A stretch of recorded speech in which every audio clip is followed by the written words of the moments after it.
সাদিকপুর চেরাগদানি ঐতিহাসিক গায়েবী জামে মসজিদ। প্রায় 7 দশক আগে এখানে একটা উঁচু ঢিপি ছিল, 15 থেকে 20 ফুট উঁচু, যার উপরে বনবাদারের মতো ঝোপঝাড় ছিল, বড় বড় গাছ ছিল।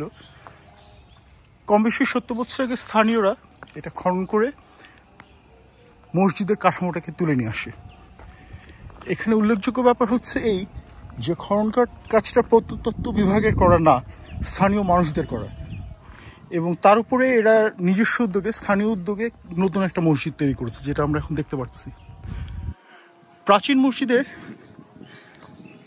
কিছু অংশ এখনো বিদ্যমান, পুরনো ইটগুলো, ছোট ছোট পোড়ামাটির ইট আমরা এখানে দেখতে পাচ্ছি।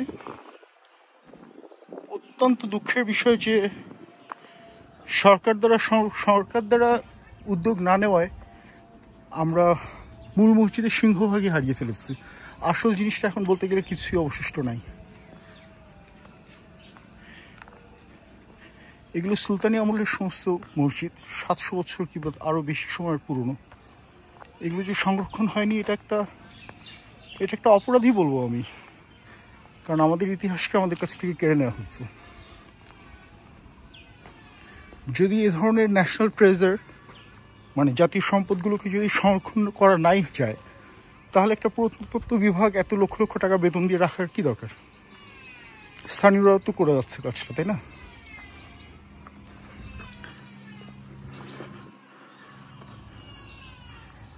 সাতগাছিয়া